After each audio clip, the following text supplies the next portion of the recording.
It appears his new video didn't do as well as he thought. Yeah, I told you. Sure, he has talent, but it won't take long for him to give up on all this. He always gives up eventually. It's fun to see him try. Yeah. Come on, Flaky. You got this.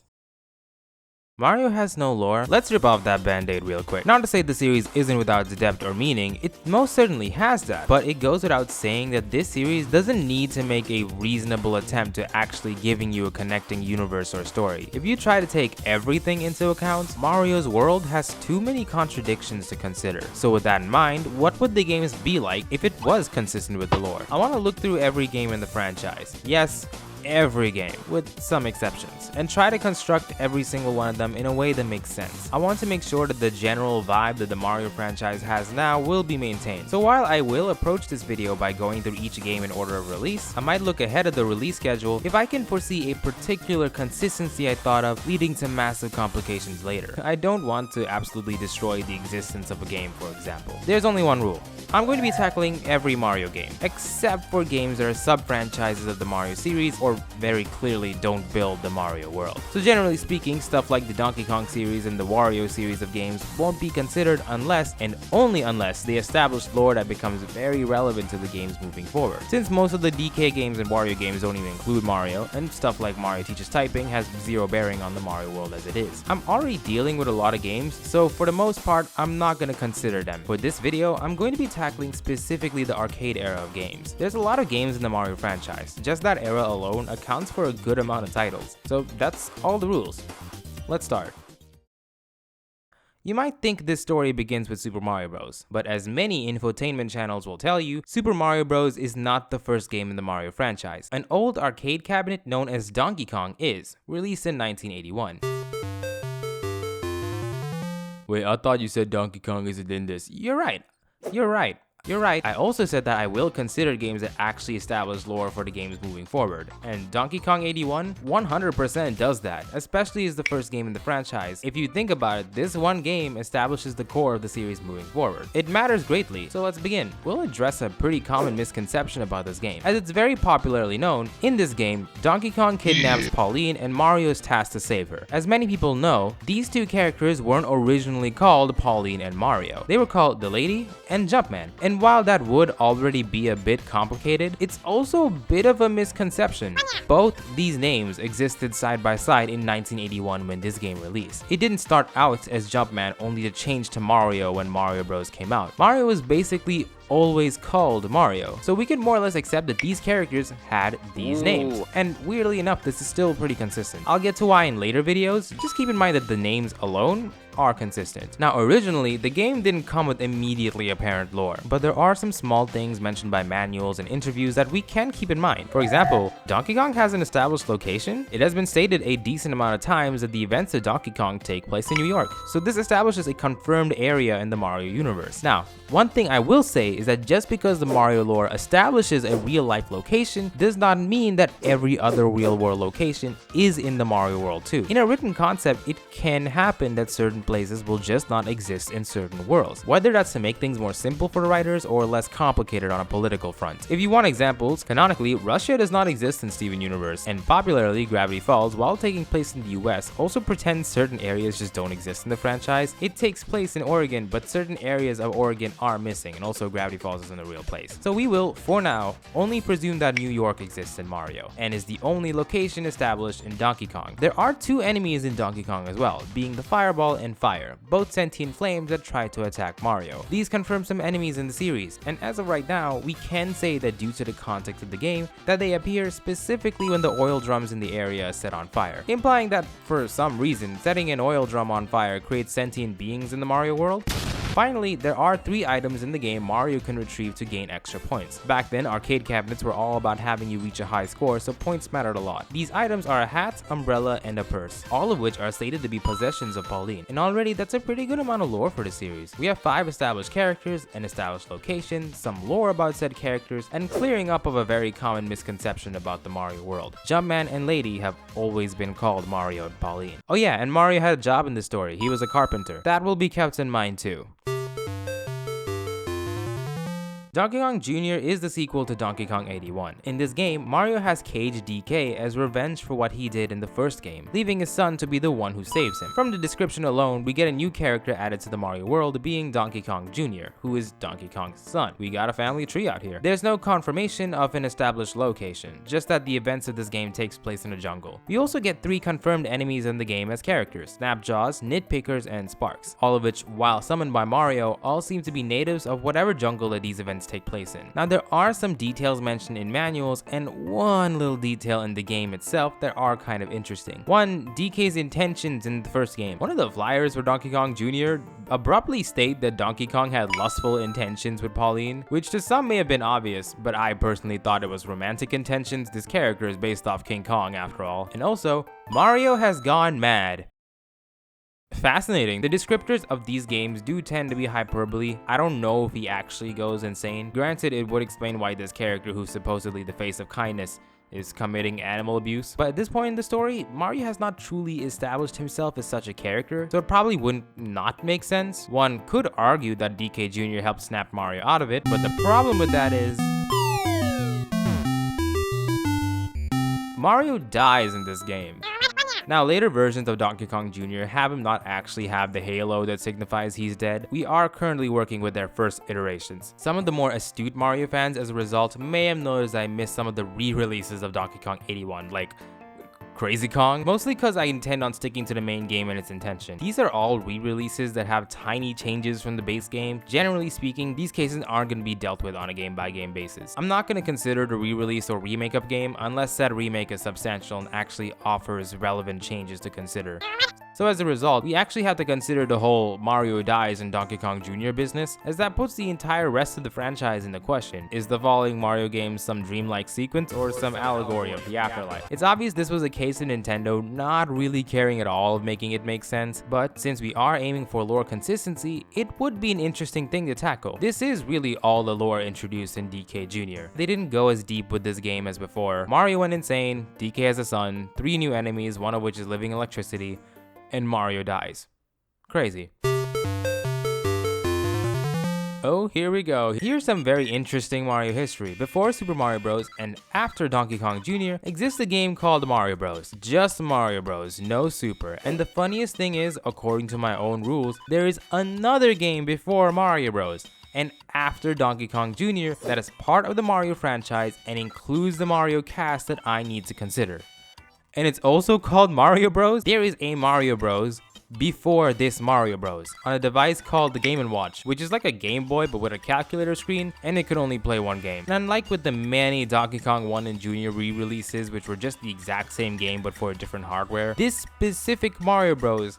Is an entirely different game from the arcade version, so I have to consider it. And if you can figure from the title Mario Bros, this is Luigi's actual first appearance, and they are workers in a bottle company in this game, where they are tasked with transferring bottles into trucks. There is no instruction manual in this game or interview about it, so yeah. While we can add Luigi to the family roster, as there's nothing inherently contradictory about it, there's already 2 problems in this game. 1, Mario's a carpenter. 2, Mario's dead. So here's something we have to consider, which does tackle the very point of this video. When do we consider a piece of lore to be inconsistent? Obviously, lore is inconsistent if the games introduce or bring up something that is completely wrong to the way it originally was. But if there was a way to explain it, would the lore still be inconsistent? Think of it like this. Imagine the mushroom. In every game, it's a double Mario's height. However, in all the RPG games, it doesn't make Mario bigger. Instead, it's a healing item. In this case, the use of the mushroom is completely different to what the series established. This is a proper lore inconsistency. You can't explain away the same mushroom doing different things in different games, but in this case, it's technically possible to explain all this. Let's address Mario being dead. This can still technically work if we assume that Mario Bros. For the Game & Watch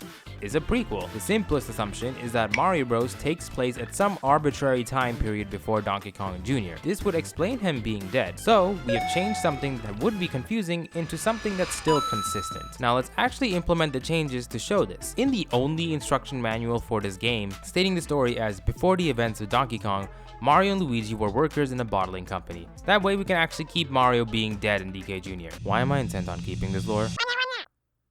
Yeah, you're right. Now there is one more thing to consider, that being Mario is supposed to be a carpenter. This is something that's going to be brought up constantly, as Mario throughout the series takes multiple different jobs. And truth be told, we do kinda need to explain this. Maybe Mario is a world where people just have the time and energy to do multiple jobs, but given that Mario later on just settles into being a plumber, and that being stuck as the main lore for this character, and being a doctor, I'd have to assume that having an exuberant amount of jobs would not really be possible in this series. If characters in Mario had the time and energy to do multiple jobs, you would probably see more than just Mario having multiple jobs. So here's my idea to consistify this.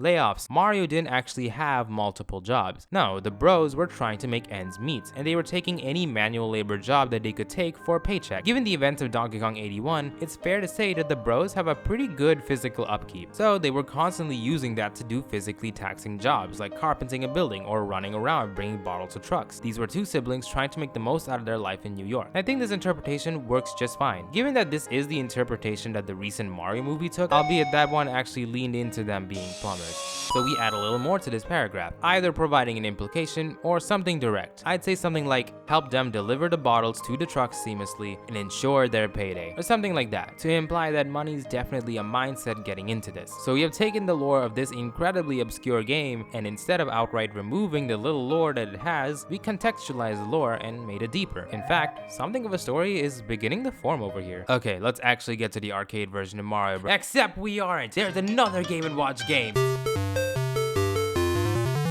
Before Mario Bros. For the arcade cabinets and after Mario Bros. For the Game & Watch exists Mario's Cement Factory for the Game & Watch. In this game, Mario is trying to make sure cement can be delivered to trucks without overflowing the factory. Now, while this can be attributed to Mario taking another job of manual labor, the title Mario's Cement Factory implies that Mario owns the cement factory, which kinda already goes against what lore we established. We have hit a true lore inconsistency here. If we are having it that Mario and Luigi are trying to make ends meet, we can't have Mario own a company or be able to afford one. Now, we could deepen this even further and say something like Mario took a loan, and maybe he did once have money. This company became a total failure, and hence he had to suddenly do menial labor to pay back his debts or something like that. But that level of debt is extremely unnecessary. In fact, I'd even say it's too complicated. For one thing, that would have to accept the idea that the bros are either in debt or got loan shark, which really at all isn't hinted by these games on their own, even with the consistency that we are trying to provide. We will just apply Occam's razor. The simplest explanation is probably the correct one. He just doesn't own a cement factory. He just works there. After all, this is a title for a game. It could mean a multitude of different things. This is only implicative that Mario owns one, but implication doesn't mean 100%, unlike in the past where all lore has been blatantly told to us. This is probably another case like before, where Mario was trying to get any manual labor he could get to make ends meet. Okay,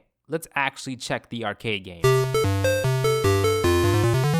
This is the game that establishes Mario and Luigi as plumbers. We are back in New York for the storyline, where Mario and Luigi are in the sewer systems fighting off critters and enemies to keep the streets of New York clean. I would like to mention that even though New York is appearing as a location for the second time once more, it won't mean that Mario and Luigi are from this place or even taking residency in this place, just that they are currently there for whatever reason. Nothing in this game so far ever really establishes that Mario and Luigi are New Yorkers. In fact, the series is pretty intent on treating them as purely Italian. So moving on, we've got quite a few enemies revealed in this game. Shell creepers, these turtles, sidesteppers, these crabs, spider flies, these... I honestly can't tell you what they are. And slip ices, the sentient ice cubes. The game never gave a relation between the slip ice and the fireballs, even though they are both native to New York, so that'll be left alone for now. This marks even more enemies for the Mario cast and another manual job that Mario and Luigi took up on to make ends meet once again. This game, in spite of its significance to the Mario world, does not have a lot of lore to its name, and nothing really inconsistent with the lore that has been established. Another Game & Watch title, and this one has the most interesting lore of all. Mario was once a war veteran. I'm not joking here. This is a game where Mario is part of the army, and he's transferring bombs from his outpost to his allies. Weirdly, this kinda still works. Unfortunately, people who had to return early from their time as a soldier have a high frequency of being homeless. Weirdly enough, this game for the most consistent outcome could take place before all the other games, where it's about this man who came back from war and is now endlessly working to make a life somewhere in New York. It could also be after, where Mario realizes that being part of the army does at least provide some level of shelter for him. I'm going to say for consistency reasons that this game probably takes place before the other titles. I know it's using real life as a reference point, but this feels like like such an interesting connection that I cannot let go of it. Again, not much lore for this game, another profession, and the introduction of 3 characters, but they aren't really that relevant to the lore of the greater Mario world. It does, however, give us the most interesting perspective on just what the story for this character is turning into. Released on mostly computers, Mario Bros. Special is a sequel of Mario Bros. And to keep things short, that's all there is to it. Mario and Luigi are plumbers once more. All the enemies are the same and the lore is still the same. This is a very short section, unfortunately. It does give us lore that Mario and Luigi did actually keep their plumbing job for a good while now. But aside from that, this game doesn't introduce anything truly new. Just new levels and a new objective for the game, where it wasn't about endlessly defeating enemies but trying to escape the sewer system, which is a pretty fascinating way to create a sequel for this game.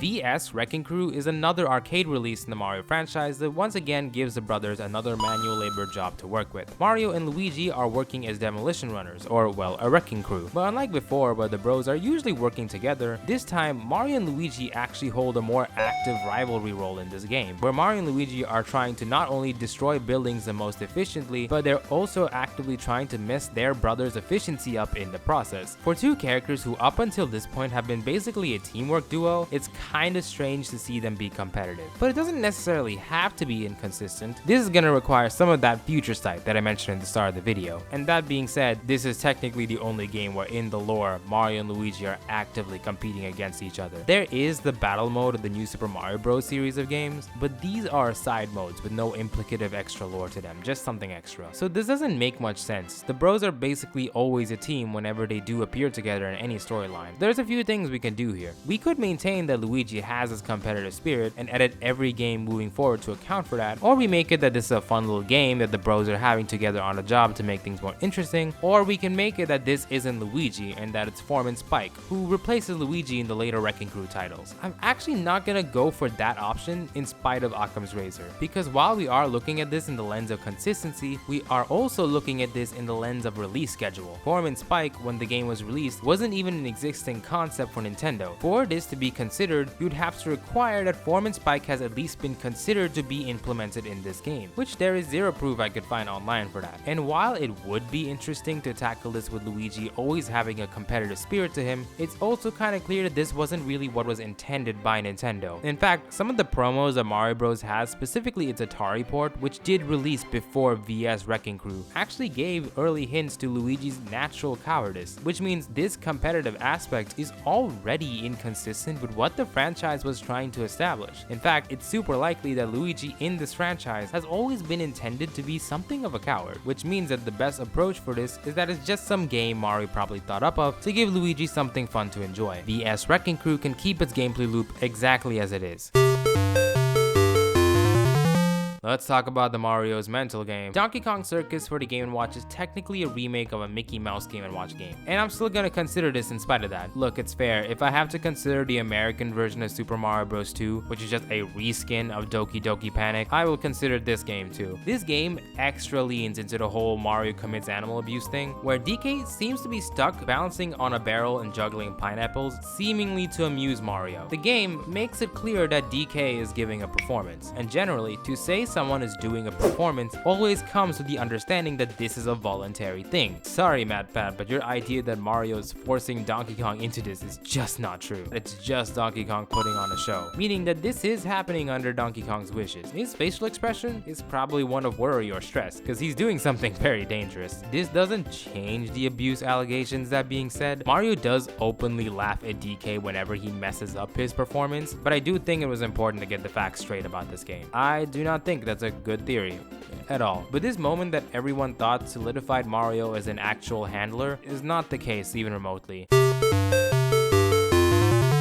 Another technical sequel of Mario Bros. On computer systems, Punchball Mario Bros. Is a remake of the original Mario Bros. But with a twist. The twist being that Mario and Luigi can now hurl rocks at the enemies. The game tries to imply that Mario and Luigi are simpletons or unevolved. I don't get the idea behind that one. As you can tell, I'm not taking this one too seriously. Really, it's just a remake. And this lore is completely backwards considering the stuff we have seen these bros be capable of doing and managing. This is one of the few times where I'm gonna actually make the elective decision to say that this is just another game that proves the bros have held on to the plumbing job for a good while, and this punch ball throwing rocks thing is a sign that the bros are actively getting proficient at this job. So that's getting change in the story.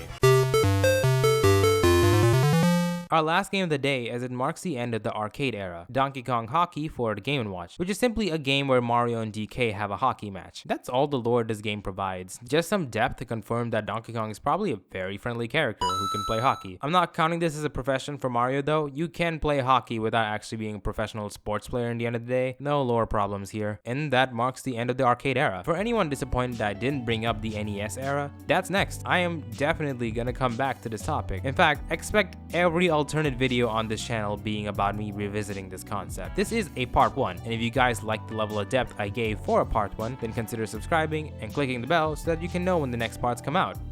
See you guys. Have a good one.